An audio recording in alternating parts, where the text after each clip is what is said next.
You're going to walk in the law, statutes, and commandments. You're going to stop having sex with horses. You're going to stop having sex with dogs. This is crazy. Come on. He shall surely live, he shall not die.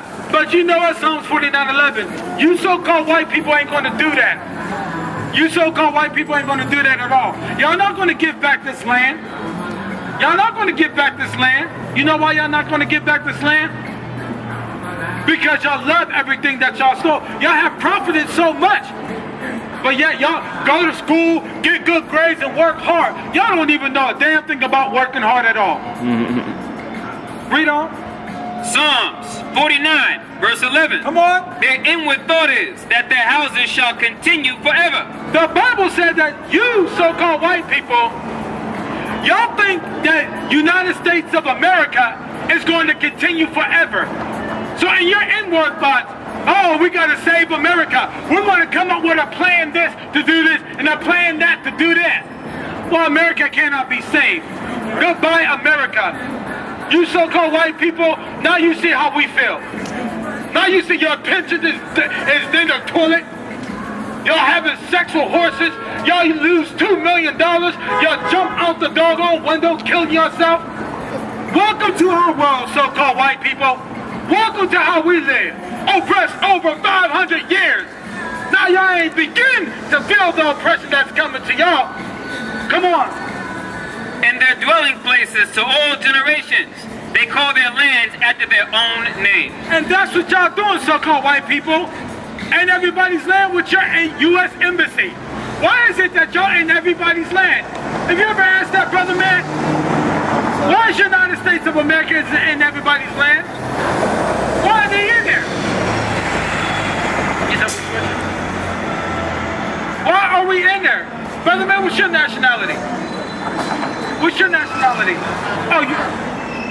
Afro-American. Okay, can you define Afro-America?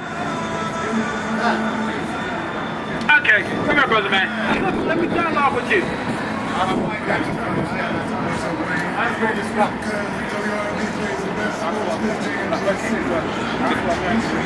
Brother man, brother's asking you a serious question. You may think it's not significant. No, I ain't saying it ain't significant.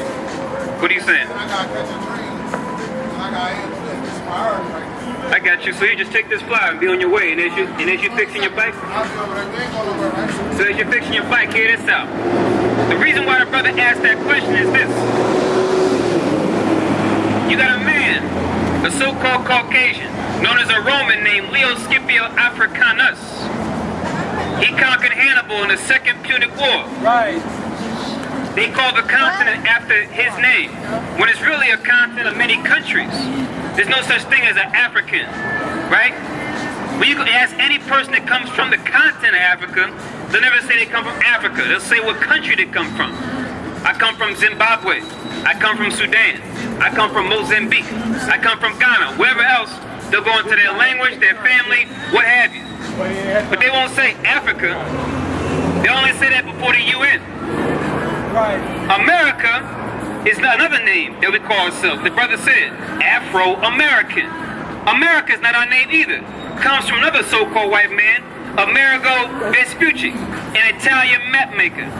So we're calling ourselves after two Caucasian men by calling ourselves Afro-American, African-American. Right. Two men that have nothing to do with us or where we come from.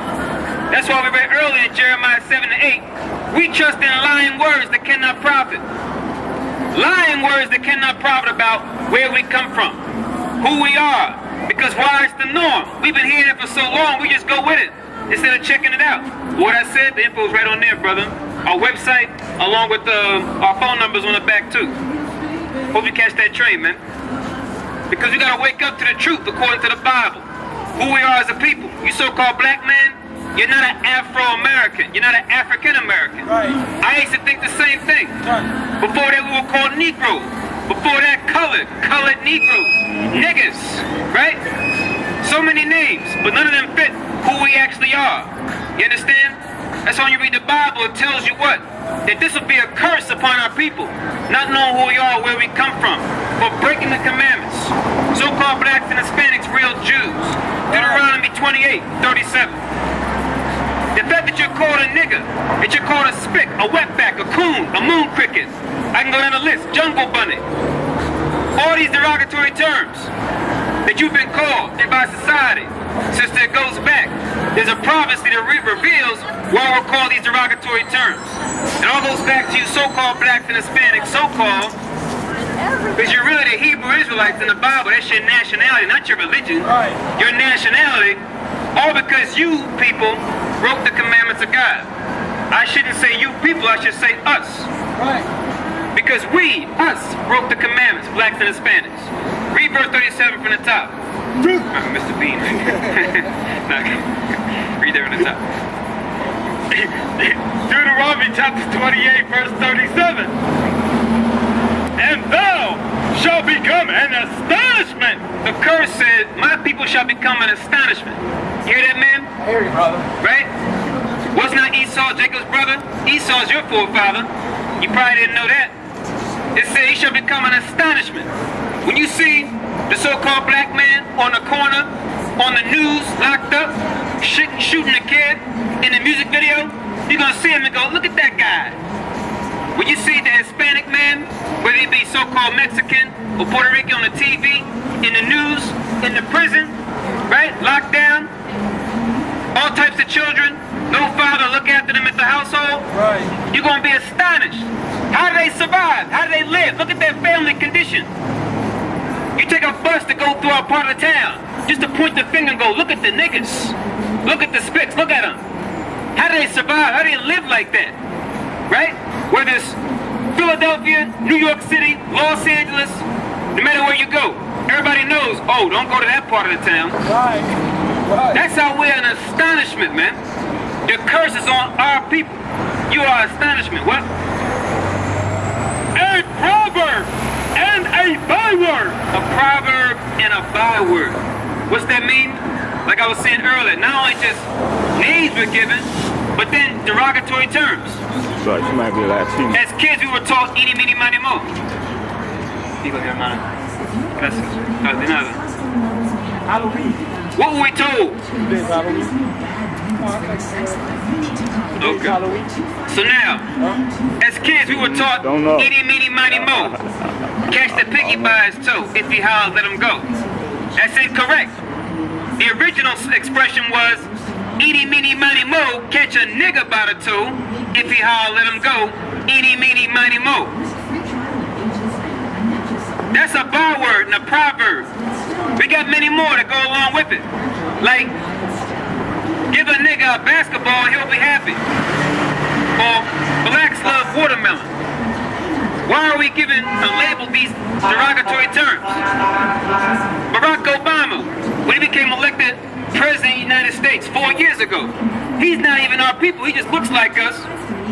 They drew a picture or a cartoon, a political cartoon of the White House with a whole bunch of watermelon patches out front.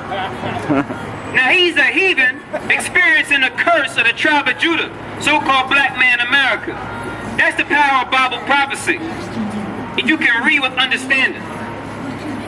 You shall be a byword and a proverb and astonishment. Read on, brother. Among all nations, whither the Lord shall lead thee. Whether all nations where the Lord shall lead us, especially here in the Americas. We're reading Bible prophecy, brothers and sisters, about how we will be a byword and a proverb. You guys watch TV during the day? What's that mean, sir? He's dead. You said who, right? He's dead. Okay, no problem. So now, if any of y'all were off, some of y'all may stay home during the day, anytime you turn on these little ridiculous talk shows, what do you see? They inviting on brothers and sisters, sometimes sisters, on a talk show. Carrying on like a damn fool. Yelling. Talking over each other. Hold that. James 1:19. This thing is a pet peeve of mine, man. My sisters representing my nation on these damn talk shows. Yelling at each other. Carrying on. F you, F that. I call the cops on your ass. The hell with you, the hell with your kids. You's a bitch, blah, blah, blah. It's sad, man. Right. And other nations look at that and go, look at these ridiculous niggas on TV. They won't say it to your face at the job. Or in their home, they say, look at these niggas on TV acting a damn fool.